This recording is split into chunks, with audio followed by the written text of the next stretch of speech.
Oi, Flávia, boa tarde. Então, hoje eu vim contar um pouco da minha experiência dentro da instituição que é a Universal, né? Eu vivi lá dentro 15 anos, eu entrei, eu tinha 19 anos, e assim, eu vi muita coisa. Mas antes de contar, eu vou falar para vocês uma coisa. Quando você está lá dentro, você não tem maldade. Eu praticamente não tinha maldade com as coisas, sabe? Eu era uma pessoa muito ingênua. Imaginem vocês, uma menina,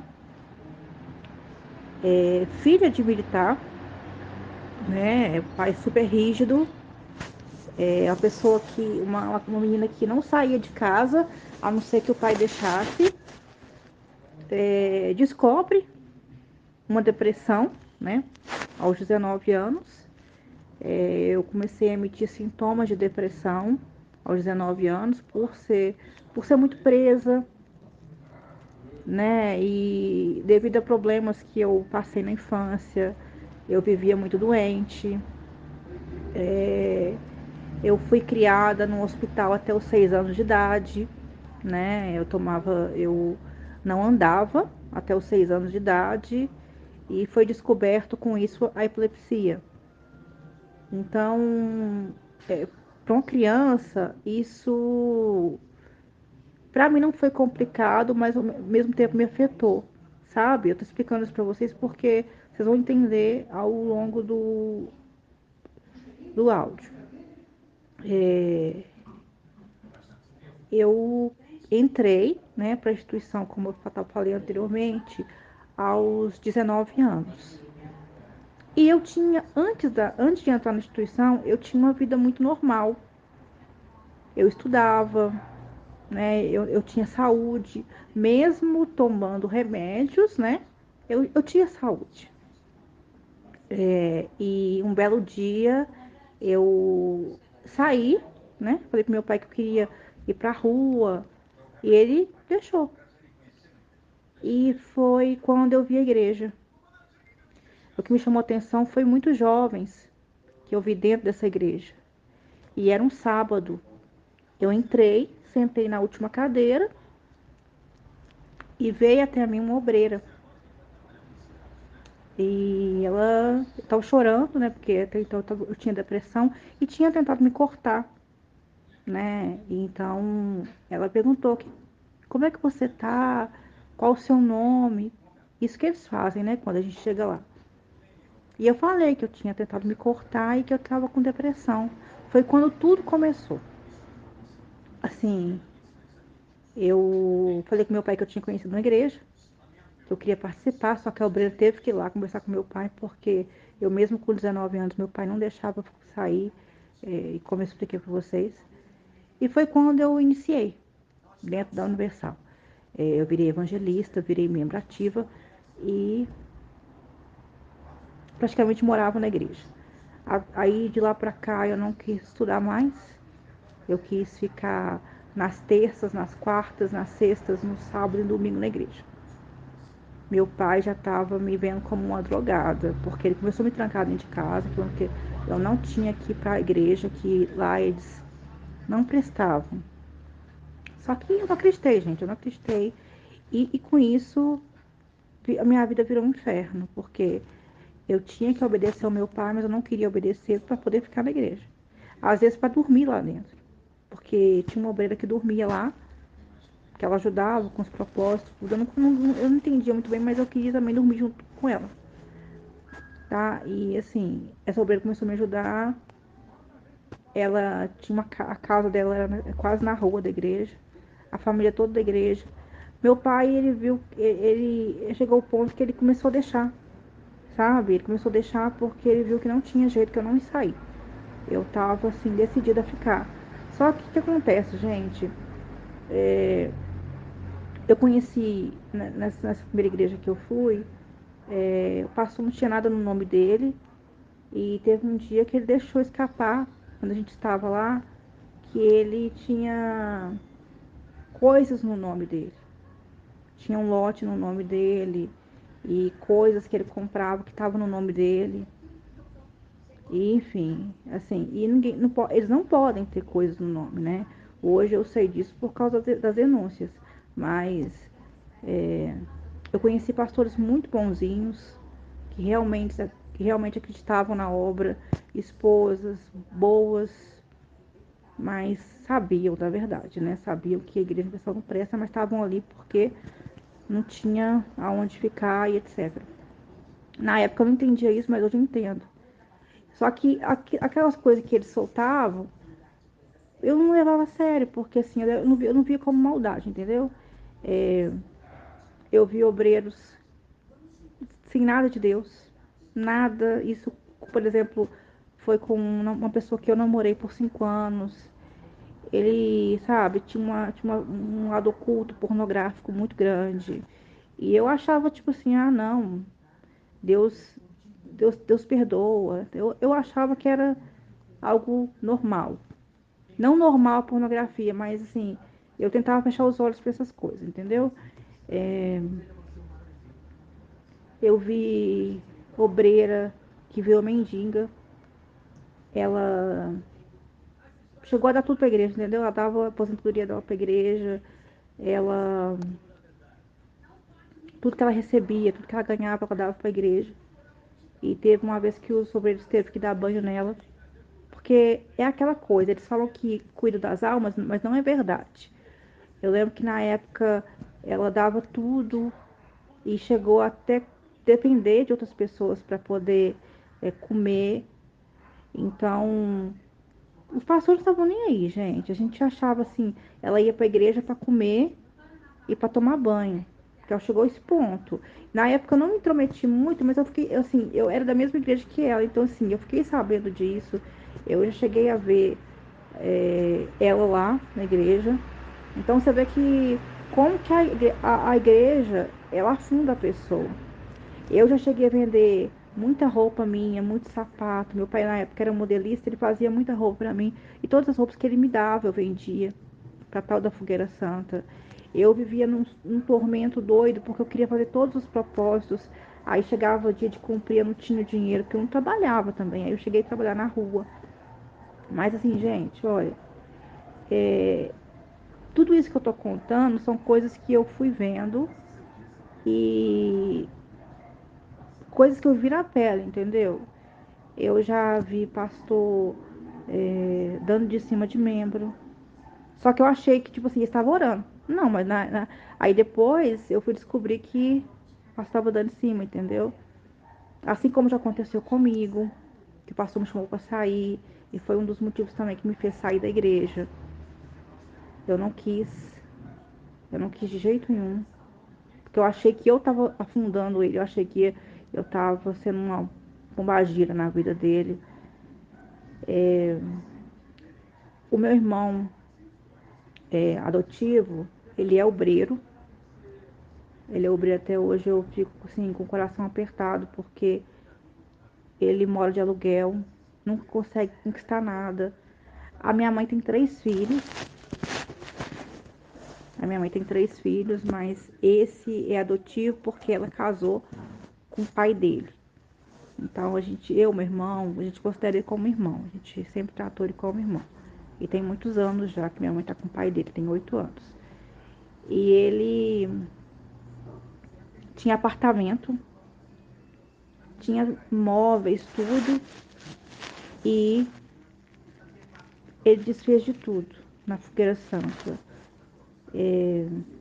A mãe dele, que é ex do meu padrasto, ela teve uma vez que ela tinha um dinheiro guardado, 60 mil reais, ela deu para a igreja.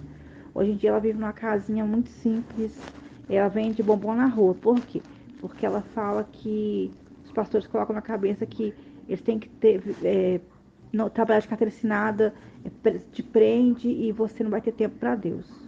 Então, assim, é, eu fiquei sabendo, minha mãe mesmo me contou que ela vive uma situação muito precária. E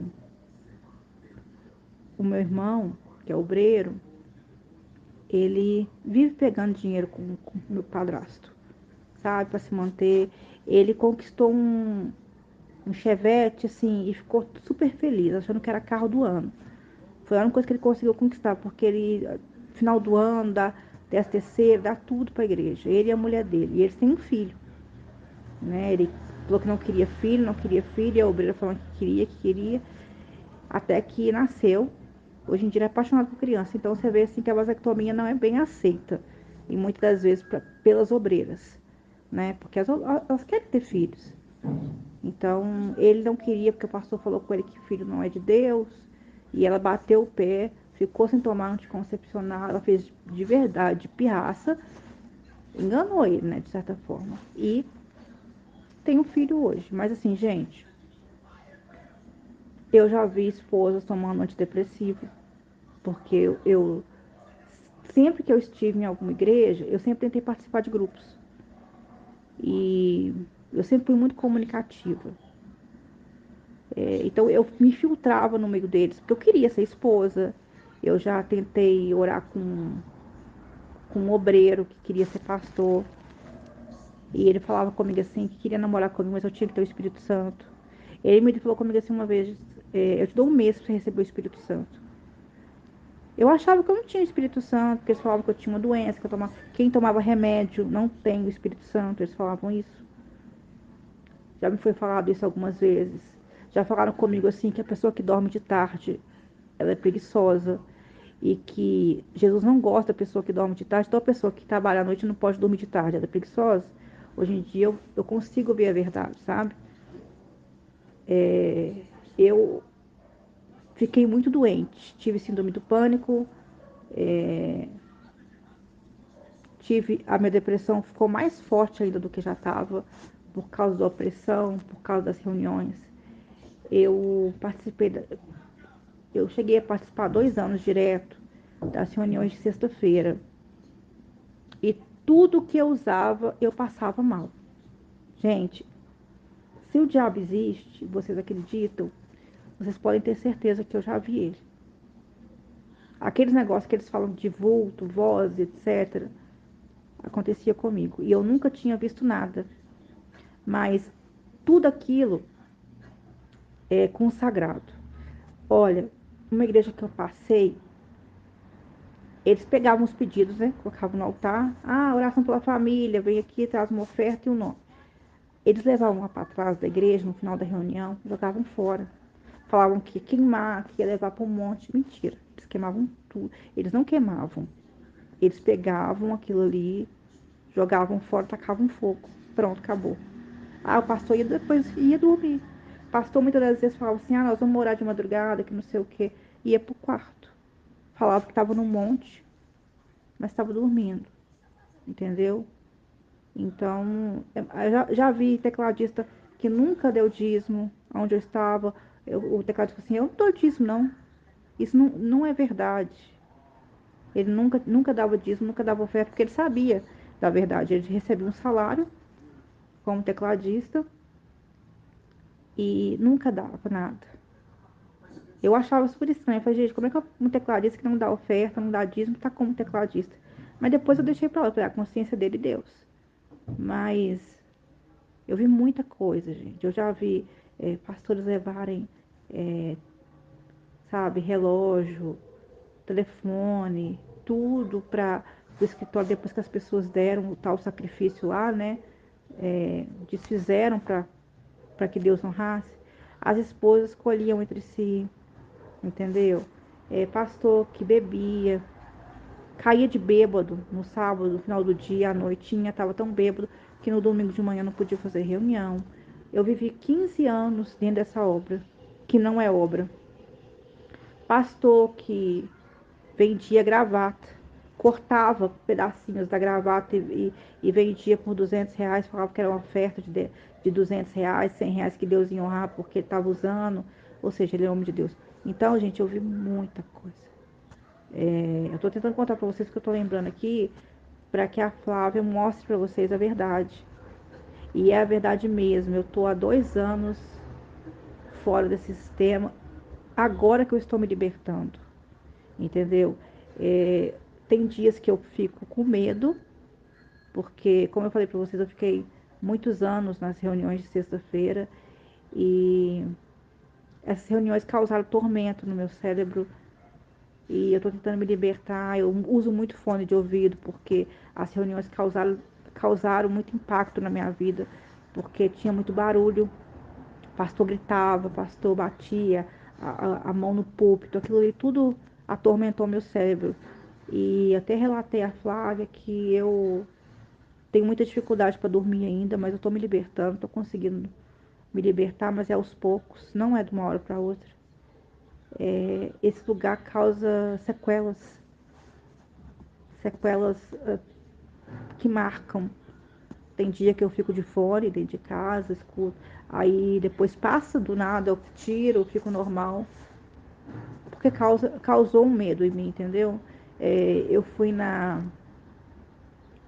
numa reunião aqui em Belo Horizonte, na catedral, que é a principal igreja, e pedi para conversar com uma esposa do bispo Sidney, né?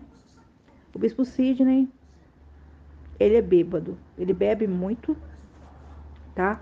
Ele é um bispo que bebe muito. Ele não tem nada de Deus, nada, nada, nada. Tem amante, tá? Eu conheço esposa que tá lá dentro, eu conheço é, ex-obreira que estava lá dentro e me contaram muita coisa. E por elas estarem lá dentro, é verdade, porque elas já saíram, tá? E eu já vivenciei uma coisa com a esposa do bispo Sidney, porque eu ficava muito lá também. Eu participava das reuniões do grupo jovem na catedral, porque era, é a principal, aqui é mais de Deus, que não sei o que, eles falam isso, né? Pedi atendimento uma vez para ela e tem que marcar. Quando você vai, tem que marcar com a secretária dela, né? Porque ela também tem secretária, tem empregada. Ela me olhou de cima a baixo quando eu pedi o atendimento e consegui tudo. Eu anotei no papel, no telefone. Ela me olhou de cima a baixo. Foi também um dos motivos que eu saí, porque ela me olhou com cara de nojo, tá? E uma amiga obreira, ex-obreira, que ela saiu também, ela foi no banheiro onde as esposas estavam. E elas contando, eu fui no shopping, eu comprei isso, eu gastei tanto com meu cabelo, que não sei o quê. Aí você pensa o quê? A pessoa tá ali, tá dando tudo dela para as esposas gastarem em shopping, porque elas gastam dinheiro em shopping. Elas não são igual nós que compra em lojão ou na loja na cidade. Não, elas compram só em shopping, tá? O bispo Sidney, eu fiquei sabendo de uma obreira que o salário dele é 120 mil por mês, tá? Ele tem um salário de 120 mil por mês. E ele usa só roupa de marca, blazer de marca, Rolex, que ele compra no shopping. Então, gente, eu vou ficando por aqui, tem mais coisa para contar, mas vou mandar um outro áudio para Flávia depois. A Verdade que Liberta, o canal dela tá super certo, porque tudo isso que eu tô contando é verdade. Tudo, gente, eu passei por muita coisa. A minha mãe também já foi da igreja, minha avó foi da igreja. Eu venho de uma família que já é da igreja, tá? Abraço, Flávia. Abraço a todo mundo.